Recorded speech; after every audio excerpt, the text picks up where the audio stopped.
What's up, everybody? Welcome to the Existential Stoic Podcast, quick fix number 43, dealing with failure. I'm Randy. I'm here with my buddy Danny. What's going on, Danny? What's up, Randy?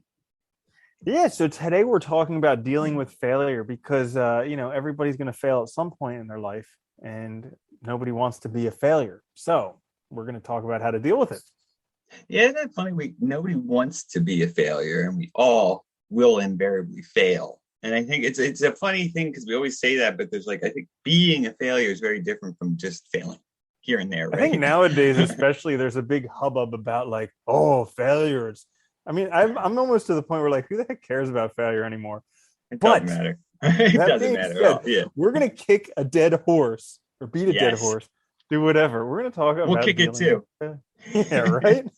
Kick that bitch Because too. what the Anyway. heck? It's dead. It doesn't care. So we'll talk Yeah, about and dealing. you were a vet. You should know. Oh, dude, I've seen my fair share of dead horses and dead all types of animals and cut heads off of animals and everything to send them in for rabies testing. That's It's exciting. a weird world. Yeah. It is. So, It anyways, is. dealing with failure, because that was one of my biggest failures going to veterinary school. Huge failure. Incurring $250,000 of debt. Huge failure. So, dealing with failure. Okay. My first quick fix is write the benefits of previous failures.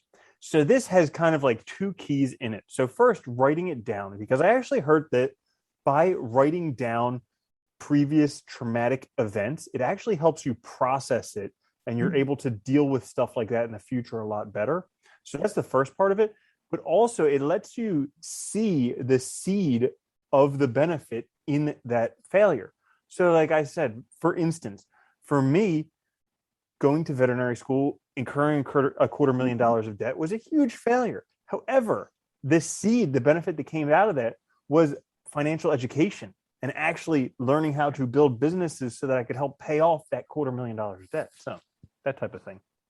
No, I think I like that one a lot too because I like that it's looking back because no matter, I think a lot of us make that mistake where we think every time something happens, we treat it like it's the first time it's ever happened, either in our lives in general, which is usually rare, or in the history of forever, right? It's it's something you probably already went through, or you went through something similar enough that you can look back and you can get through it, right? It proves, in a sense, to you that you have the ability to make it through to the other side. So I really like that one. It's a good for kind of thinking of it differently. Nice. I guess like to mine too, because my first one is I think remembering that failure is part of success, that we never succeed without hitting roadblocks, obstacles, whatever you want to call it. They're usually failures, right? Bumps. And I actually heard that the average entrepreneur, they said, fails or goes bust about 8 times before they succeed. Now that means that a business, they try to plan something, it falls apart, they might go bankrupt. I mean, there's numerous ways they can go bust, but they keep going. And each one is just an opportunity to learn something new and move on. So I think that's it's important to keep that in mind. And that's a great point because even businesses, most of them, what they're doing most successfully, what they're known for was not what their intention when they first started the business. Yeah. They had to pivot and change and go with the environment until they found out where they were getting some momentum, and then they went in that direction. So just seeing Facebook used to be about privacy. It was when they started. I think that's funny. I know the US dollar used to be backed by gold. It used to have some value. Yeah. Anyways, we're getting off topic. We do. Number 2 for me, but that was a good one, by the way. Number 2 for me is actually making failure the goal. Everyone's so failure averse. But the only way you get through failures is by encountering them and then overcoming them. So actually, if you make failure the goal, kind of gamify it, you'll get to those failures and you'll get over them a lot more quickly. I've seen this in some areas, and it's almost counterintuitive, but as soon as you make failure the goal, it's almost like you can't fail. Because you're trying so hard to get to this thing that you feared that oftentimes you never get there. And then when you do, you're like, was that what was that what I was scared of? Who cares? Yeah, it's funny too, because I think, it's I like that too, because it's all just about changing your mind and how you're interpreting it. And I think, we're all so screwed up from, conceptions of ideas about failure and stuff that we've picked up from our, childhood and stuff. And it's like, but you can change it. It's all learned. So it's like, I like that one a lot. That's nice because it helps you get to that point. My next one was to actually explore. So when you do fail, because it's going to happen, instead of looking at it as a failure, explore what you learned. So write down, what skills did I gain? What did this teach me? How can I move forward now, or what can I change differently to do something differently, for the next project and the next thing. And in that way, instead of, you're changing the failure into actually just a learning experience and just another thing that has to happen along the way to success. Dude, and that's such a great one because it turns failure into feedback. Like the big mistake that most people make nowadays is they're paying an absurd amount to go to university to get an education. Whereas literally you could just start working in whatever field you want and you could fail enough times to actually learn it. Now, granted, you can't go and be like a surgeon because that you need to go to school for.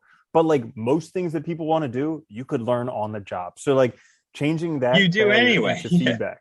Yeah. Because that's when your brain's like most apt to learn, when you're in pain. Because your brain's like, how can I get out of this pain? And failing is like a big enough pain that makes you learn quickly. And you're actually doing something practical with it as you're learning instead of just trying to memorize arbitrary information. I think there's such a huge distinction too. Mm-hmm. Yeah. Sweet. So my last one for dealing with failure would be look for what advice you would give your best friend if they encountered the same failure. So this is a huge one because like Danny and I are fortunate we're very good friends. And so like whenever I'm struggling with something, I always look for what advice I would give Danny if he was struggling with this. Because as soon as it's his problem, it's like not as heavy, Because like when it's my problem, it's like, oh, the weight of the world. Oh my goodness, this is terrible. But when it's someone else's problem, it's like, oh, you could try this, you could do this, you could do that. It's really not that bad. You can do it. You're good enough. You're smart enough. And gosh darn it, people like you. And so like, and God damn it, you're popular. As soon as you like take this subjectivity off of it, it kind of opens up your mind to look for more possibilities, and also like doing it with your best friend or someone you really care about, because then you really want them to succeed, to learn what needs to be learned from that failure, to overcome it. And so you'd be most prone to find your best solutions for it. I like that one because, as actually Aristotle said in the Nicomachean Ethics, he said, our friend is another self, and we're actually better at, essentially evaluating somebody else's actions and looking at them and getting a good sense of what's going on because it's external, right? You see things differently. And I like that too, because you're more likely to be sort of compassionate with yourself. Instead of like tearing yourself apart, you're going to like actually be positive and find solutions rather than just being, jerk. Yeah, and it's so funny because like it's weird, but other people's problems are so easy. It's just like, just that, whatever. I'm dealing with this stuff. This is heavy, but that, whatever. Yeah. I mean, you got it. It's no problem. And it's just like taking that perspective and putting that on your own problems does make them a lot lighter, and your own failures makes them a lot lighter. Oh, hell yeah. Yeah, I like that a lot. My last one, and this is more just like a point for the same thing, to get your perspective right and your mindset right, is that, keep in mind we only fail when we're actually trying to do things. So the only way to truly fail is just give up. So as long as you're failing, you're doing stuff, that's good. You're moving forward. You're making changes. And I think thinking of it that way, it's just part of life. It's not anything to worry about or stress about overly.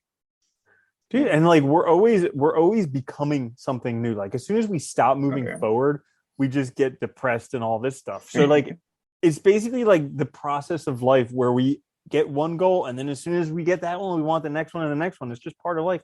And part of attaining those goals is failure. So seeing it like what you're seeing it, that it means you're actually moving forward. It's a good thing. Yeah, life is just doing stuff, right? That's all it is. Boom. So as long as you're doing stuff, you're good. Yep. Great. So that is dealing with failure. Get over it. You're not a failure. You just failed. That's all. So Thank you so much. Thank you so much for joining us for this short little quick fix. Hopefully it helped you, gave you some new ideas for how to deal with failure. Make sure to listen to the podcast, watch us on YouTube, catch us twice weekly, once for a short quick fix and once for a full length episode. We will catch you guys next week. Until then, I'll see you later, Danny. Later, Andy.